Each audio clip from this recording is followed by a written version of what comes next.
थोड़ी देर चलने के बाद उसको पेड़ पर बैठी हुई कोयल दिखाई देती है। वो कोयल कोई साधारण नहीं थी। जैसे ही गोपाल ने उस कोयल को देखा, वो ठिठक कर रुक गया। कोयल के पंख आम पक्षियों की तरह काले नहीं, बल्कि आधी रात के आसमान जैसे नीले चमक रहे थे। इससे पहले कि गोपाल कुछ समझ पाता, कोयल ने मनुष्य की आवाज में बोलना शुरू किया।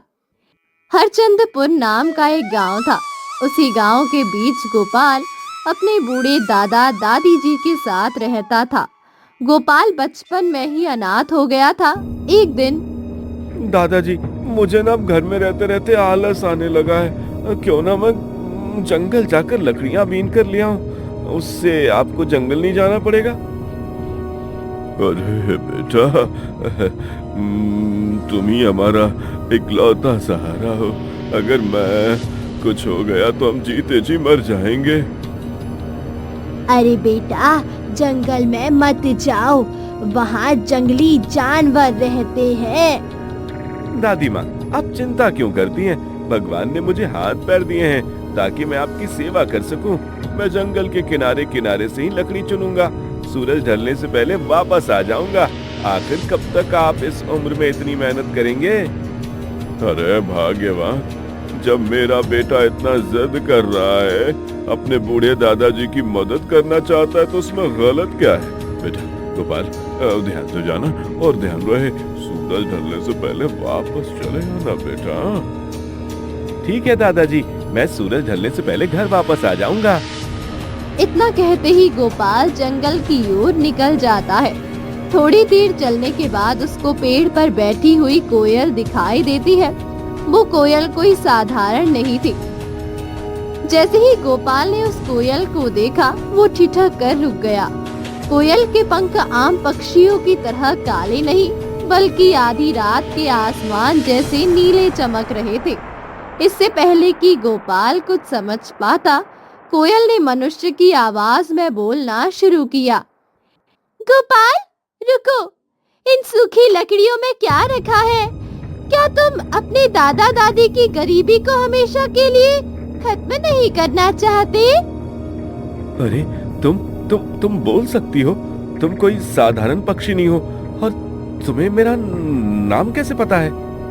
मैं इस जंगल की रक्षक हूँ।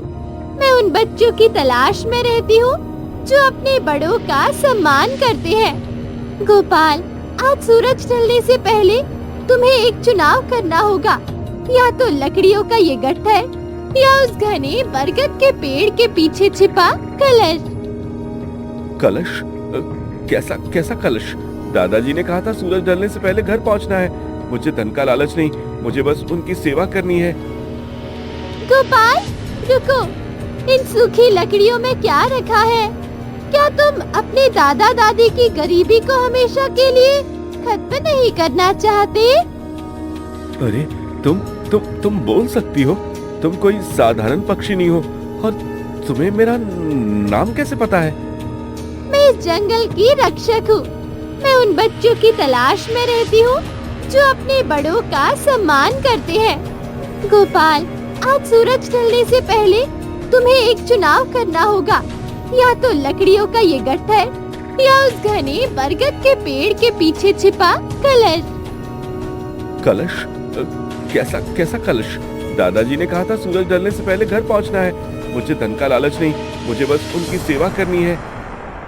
वही तो परीक्षा है बालक। वो कलश सोने का नहीं, बल्कि समय का है। अगर उसे सही वक्त पर नहीं खोला गया, तो तुम्हारे गांव पर एक भारी संकट आने वाला है, जिसका इशारा तुम्हारे दादाजी ने अनजाने में ही कर दिया था। गांव पर संकट? मेरे दादाजी ने क्या इशारा किया था?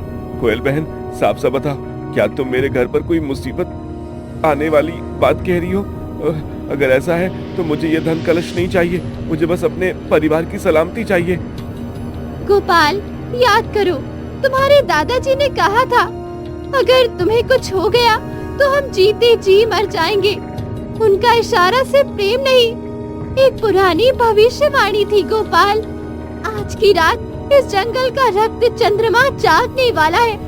अगर ये कलश सूर्यास्त से पहले नहीं मिला तो जंगल की सारी काली शक्तियाँ तुम्हारे गांव की ओर रुख कर लेंगी। नहीं नहीं, मैं ऐसा कभी नहीं होने दूंगा। चाहे मेरी जान ही क्यों ना चली जाए, मैं उस कलश को ढूंढ कर रहूंगा। बस मुझे रास्ता दिखाओ कोयल, वो घना बरगद कहाँ है? मुझे वक्त बर्बाद नहीं करना है।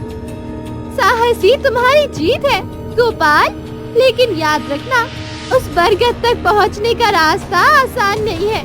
वो बरगद भ्रम की घाटी के पार है, भ्रम की घाटी के पार। वहाँ तुम्हें अपनी आंखों पर नहीं, अपने दिल की आवाज पर भरोसा करना होगा। जाओ, वक्त रेत की तरह फिसल रहा है, जाओ। कोयल इतना कहकर आसमान में ओझल हो गई। गोपाल ने लकड़ियों का गट्ठर वहीं पटक दिया और बिना पीछे मुड़े घने जंगल के उस हिस्से की ओर भागने लगा जहां सूरज की किरणें भी पहुंचने से डरती थी। उसके कानों में दादाजी की वो बात बार बार गूंज रही थी, सूरज ढलने से पहले वापस आ जाना। गोपाल तेज कदमों से उस घने बरगद की ओर बढ़ने लगा। जंगल अब और भी डरावना लगने लगा था।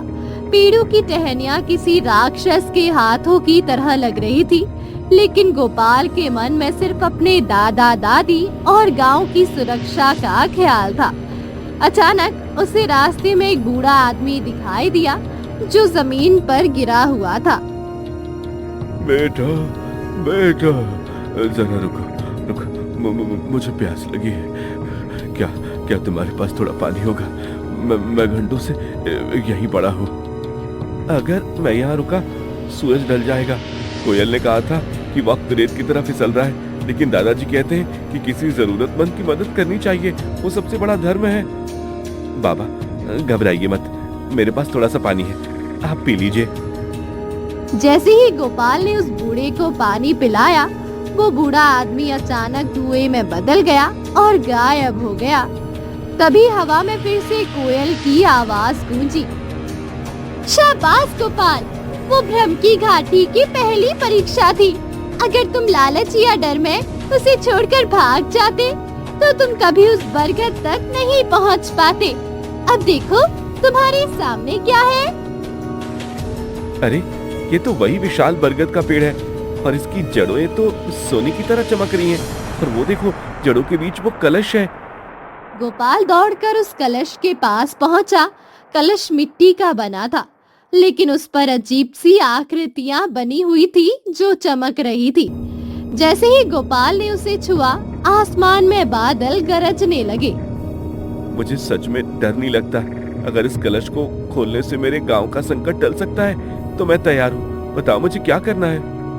गोपाल, इस कलश को खोलने के लिए केवल साहस काफी नहीं, इसके 3 मुख हैं और हर एक मुख एक बलिदान मांगता है। क्या तुम अपने सबसे कीमती 3 सुखों का त्याग कर सकते हो? मेरे पास कुछ भी कीमती नहीं है। मैं गरीब अनाथ लड़का हूँ। मेरे पास केवल मेरे दादा दादी का प्यार है। क्या तुम वो मांगना चाहते हो? नहीं, प्रेम बलिदान नहीं, शक्ति है। तुम्हें अपनी 3 इंद्रियों का अनुभव इस कलश को देना होगा ताकि यह सक्रिय हो सके। पहले अपनी आवाज दो ताकि तुम झूठ ना बोल सको। अगर मेरी आवाज जाने से मेरे गांव की खामोशी सुरक्षित रहती है तो ले लो मेरी आवाज। जैसे ही गोपाल ने ये कहा, कलश से एक नीली रोशनी निकली और गोपाल के गले से टकराई। गोपाल का गला अवरुद्ध हो गया। वो चाहकर भी अब बोल नहीं सकता था, लेकिन कलश का पहला ताला खुल गया। अब कलश से एक भयानक परछाई बाहर निकली। ये अतीत का साया था। वो साया कोई और नहीं बल्कि गोपाल के ही रूप में उसका एक डरावना अक्स था।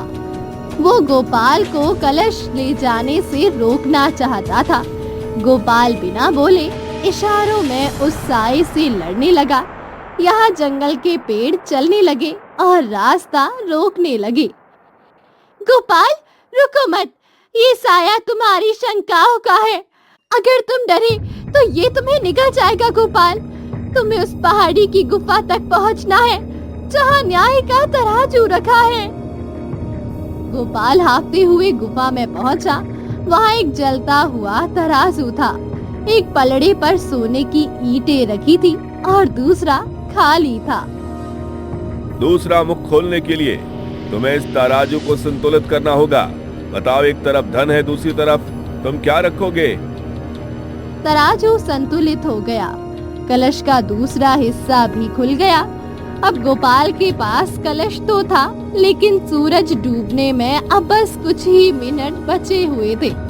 आसमान लाल हो चुका था।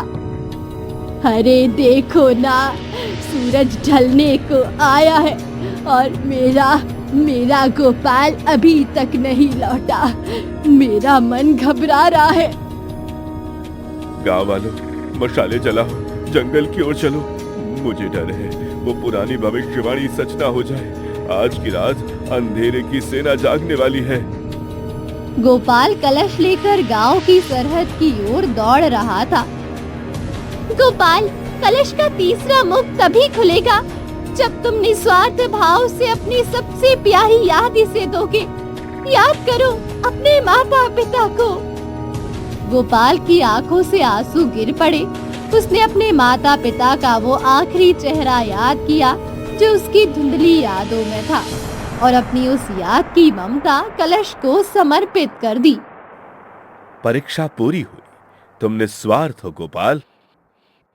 जैसे ही कलश का तीसरा मुख खुला, उसमें से सोने के सिक्के नहीं बल्कि दिव्य प्रकाश निकला। वो प्रकाश पूरे हरचंदपुर गांव के चारों ओर एक सुरक्षा कवच की तरफ फैल गया।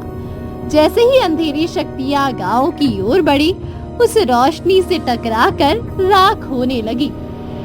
गोपाल बेटा, दादाजी, दादी माँ, देखिए, मैंने अपना वादा पूरा किया। अब हमारा गांव सुरक्षित रहेगा। कोयल वापस अपनी नीली चमक में आई और गोपाल के कंधे पर बैठ गई। गोपाल, तुमने साबित कर दिया कि एक बच्चे की हिम्मत और बड़ों के प्रति उसका प्रेम किसी भी जादू से बड़ा होता है। ये कलश अब सदा के लिए गांव के मंदिर में रहेगा, जो सबको याद दिलाएगा कि लालच से बड़ी सेवा है।